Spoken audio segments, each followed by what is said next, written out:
Ok, mais uma vez, paz e graça, estamos aqui para darmos a continuidade aos nossos estudos. Para vocês que já assistiram o primeiro vídeo, creio que é aproximadamente 23 minutos, foi uma introdução da soteriologia a partir do sínodo de Dort, que se passou na Holanda, que tiveram o arminianismo como uma doutrina herética, que deve ser eliminada da igreja, não poderia ser ensinada, mas infelizmente, sabem, né? Cada liberdade religiosa, as pessoas vão ensinando erros até, heresias piores, não é? Heresias piores. E hoje, então, eu vou avançar para os 5 pontos da soteriologia, ok? Vou falar da soteriologia. Do calvinismo vamos chamar de TULIP. TULIP é um acrônimo que veio da língua inglesa. É preciso que vocês também, além daquelas ramificações que eu já falei, como, por exemplo, o monalismo, o luteranismo, eles são diferentes um pouco do arminianismo e do calvinismo, são diferentes. Ok, o universalismo também. Mas temos ali, dentro do próprio arminianismo, temos aí o pelagianismo e o semi-pelagianismo. E depois vem o próprio arminianismo, de que já falámos no vídeo anterior, e o pelagianismo vem, claro, do Pelágio da Bretanha, não é? Que diz que o pecado original não afetou o homem não é tão corrupto assim, o homem não herdou da queda do Adão, são inocentes a pecar no decorrer da vida.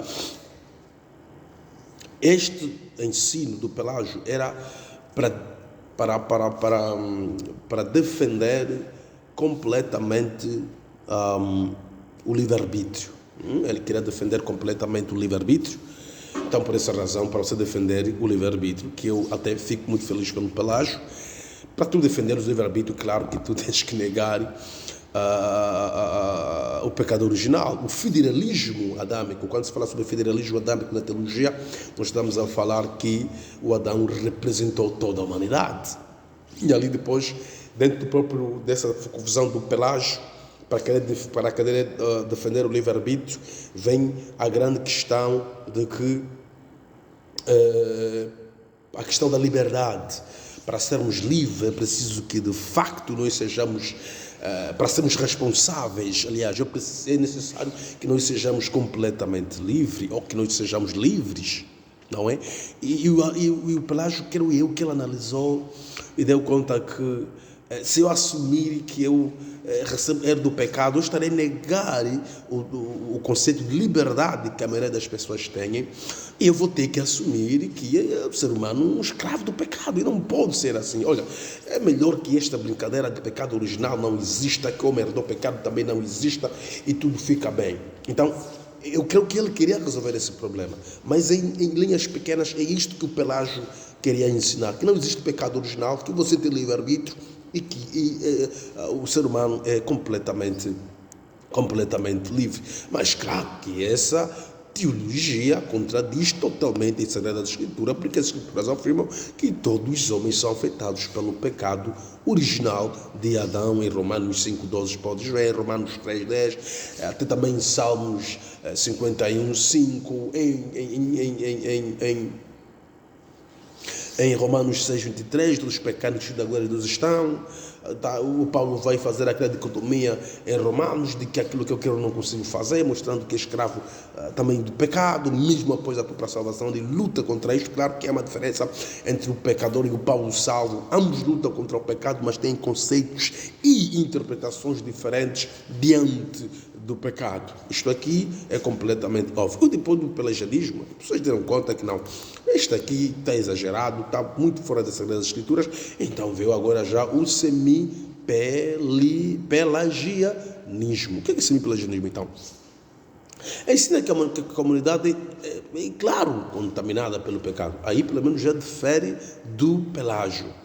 Mas não de tal forma, não é, que o impeça que o homem decida por si mesmo ir a Deus. Em outras palavras, o ser humano é capaz de ir a Deus sem ser determinado, sem ser convencido por Deus. Quer dizer, o ser humano tem que ter uma liberdade ali, mesmo depois do estímulo dele tomar uma própria decisão para ele usar o livre-arbítrio.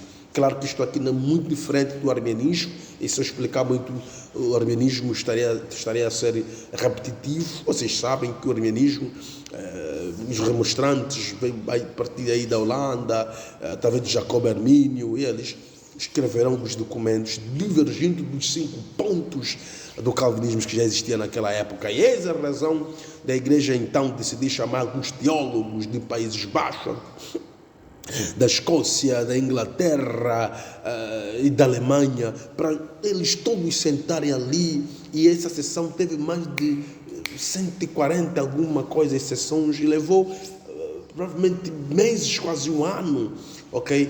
Que eles sentaram e conversaram. E claro que os remonstrantes não ficaram muito felizes, porque eles sentiram-se que estavam a ser julgados. Pelo menos Simão Episcopo se diz isto. Eles queriam que fosse de uma outra maneira a discussão do Dort, não em questão de perguntas e respostas. Mas o presidente daquele sínodo disse que, como vocês já são remonstrantes, estão a trazer pontos contrários àquilo que a igreja já assumiu como a verdade, que é calvinismo, então vocês vão ter que apresentar a vocês doutrinas, nós vamos fazer questões para que a gente entenda o que vocês querem dizer, e depois das vossas questões nós vamos aí naquelas contradições. Houve esses encontros, mas não chegaram a um acordo satisfatório. Alguns negaram, e algumas perguntas que foram sendo feitas, eles estavam a dobrar-se, estavam a mostrar que estavam completamente errados, e isso não digo que isso aqui é heresia, isso não pode ser estudado na igreja, e acabou. Logo, o pelagianismo, o semi-pelagianismo, o arminianismo, eles todos são irmãos, só que um é o primeiro filho, o outro é o segundo filho, e o outro é o último filho caçula, que é o arminianismo. Porque o arminianismo também, ela é sinergista, porque ela diz que o homem coopera na salvação. Quer dizer, não sei se Deus é 80%, o homem é 20%, ainda assim é obra 20%, como Paulo Rocha diz. Ainda que nós cooperássemos 1% e Deus trabalhasse 99% da nossa salvação, a salvação seria por obras. É isso que eu digo, no arminianismo a salvação é si por obra, porque Deus estende aí a sua graça preveniente, e depois o ser humano tem aí que reagir por si mesmo. Isso não é Deus das Escrituras. A primeira coisa, Deus não está a estender aí para todo mundo, Deus não está a chamar internamente todo mundo, ao contrário, Deus está a endurecer. Em João 17, Cristo diz: é ouro não para todos, é ouro somente para aqueles que o Senhor me deu, que virão a mim todos aqueles que o Pai quiser trazê-los. Então, Cristo mostra a felicidade através da eleição. É uma eleição incondicional, não é uma eleição reativa, não é uma eleição reativa, não é uma eleição reativa. Mas é uma eleição completamente incondicional que nós temos. E o que é que esses remonstrantes queriam fazer? Os remonstrantes estavam então a lutar contra os 5 pontos do calvinismo. Eu digo 5 pontos da doutrina. Não faça barulho, vamos ver aqui. Diminui o seu volume. Então, nós temos primeiro depravação total, que nós vamos chamar de corrupção total. O que é isto, no final? Isto significa que o ser humano, quando nasce, ele herda o pecado do Adão, e ele está condenado, ele nunca vai querer Deus, a sua vontade é corrupta, não tem livre-arbítrio, não há vontade livre, e não existe tipo de vontade livre. As nossas decisões são determinadas por fatores externos, ou às vezes internos.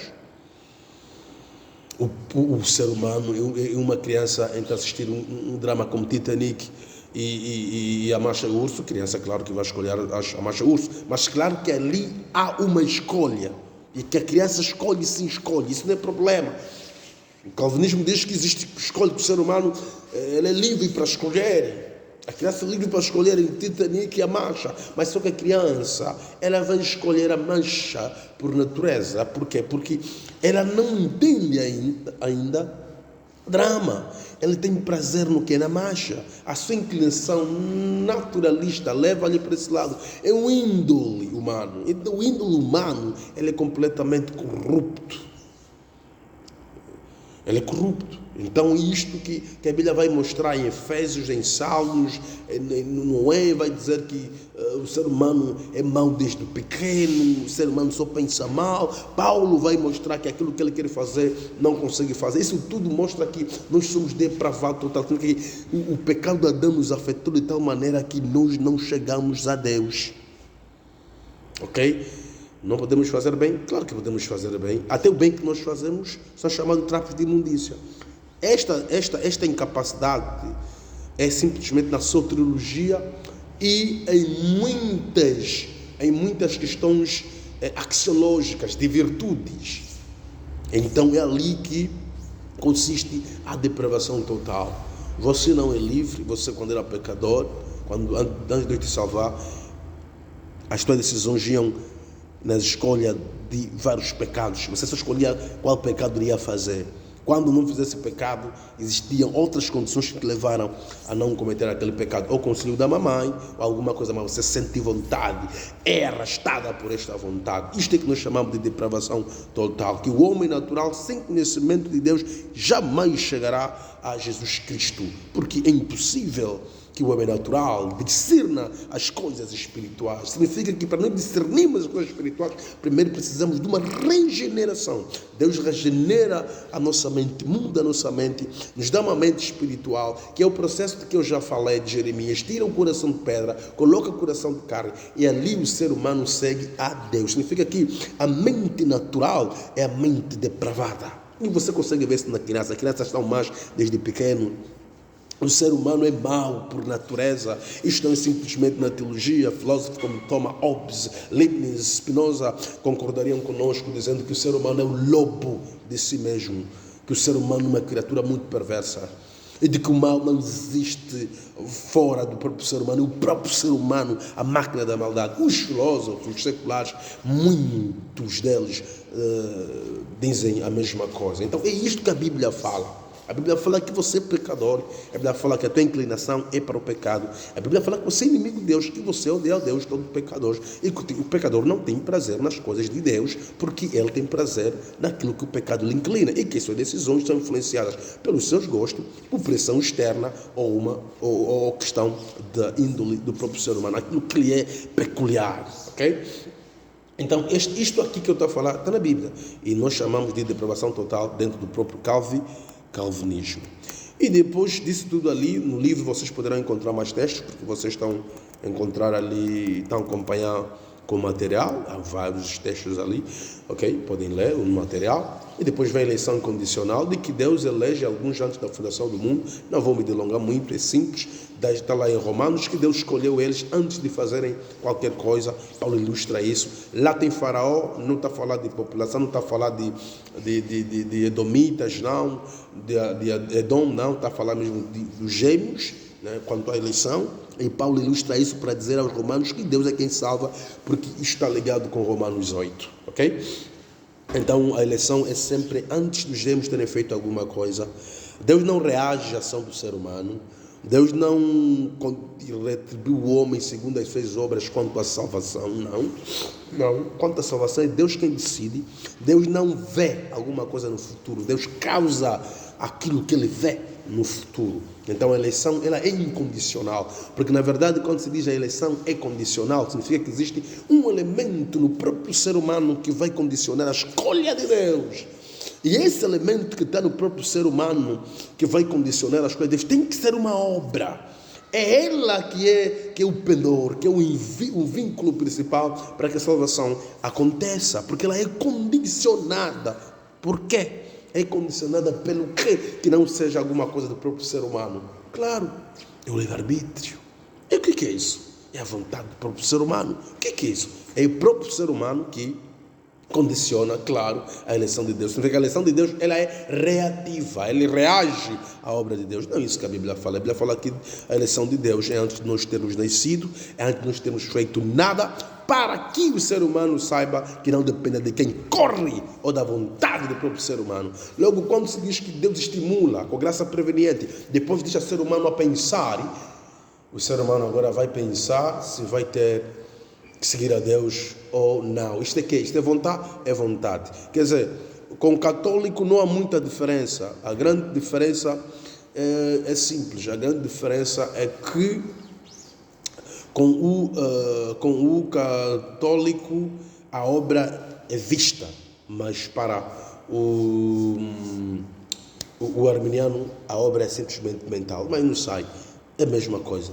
Tudo é obra. Portanto, Deus salva as pessoas não através das suas próprias obras, não segundo aquilo que ele vai ver.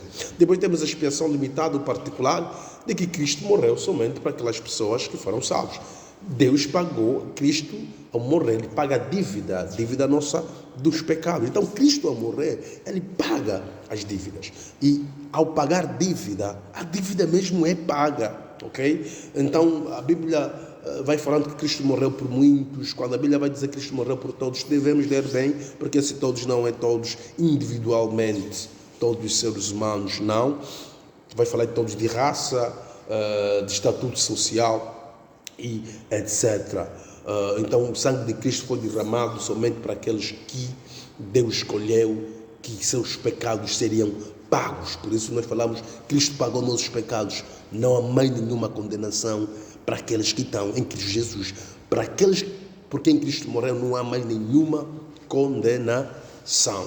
Claro que existe outra posição que diz que, ainda que Cristo pague a tua dívida, você precisa aceitar. E não isto que a Bíblia ensina. E depois nós podemos encontrar aqui, um momento só, podemos depois encontrar a perseverança dos santos, que é um ensino que diz que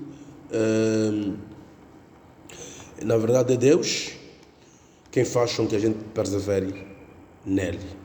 Se Deus comete salvação, ele termina a salvação. Por isso a Bíblia fala que ele é fiel para nos cuidar e nos levar até o fim. A Bíblia vai dizer que ninguém arranca de Cristo essas ovelhas. Se vocês lerem a parábola das ovelhas de Cristo, vocês vão encontrar toda a explicação da soteriologia, como é lindo, que as minhas ovelhas ouvem a minha voz e vêm a mim. As minhas ovelhas como? Quer dizer, ele sabe que aqueles são ovelhas dele, porque ele escolheu que são ovelhas deles, não é? E as ovelhas dele ouvem ao diabo. Cristo diz, então, por natureza humana, o ser humano vai ouvir ao diabo. Mas quando Deus tira aquele pano que vedou os olhos dos seres humanos, que vedou os olhos de um ser humano, ele vem para Cristo. Por isso Cristo vai falando que ele não perde nenhuma ovelha que o Pai der. Ele diz que ninguém vem a mim se o Pai não o trouxer. Estamos a entender? É que a pessoa vai sim para Cristo. Por isso o evangelismo é externo. Vinde a mim, Cristo disse. Eu estou evangelizado, devo dizer isso. Vinde a mim, todos vós que estáis cansados. É o chamado externo. Ok? E a pessoa vem para Cristo, a pessoa crê em Cristo, a pessoa diz, você é o Messias. Acho que Cristo fica ali como se fosse o arminiano. Uau, ele teve bom estímulo e reagiu bem. Logo se eu disse, venha a mim, e o Pedro veio, significa que o Pedro teve livre-arbítrio. Cristo diz, não. Cristo deixa isto completamente claro. Okay? Cristo diz assim, Pedro, tu veste a mim, cuidado, não seja arminiano.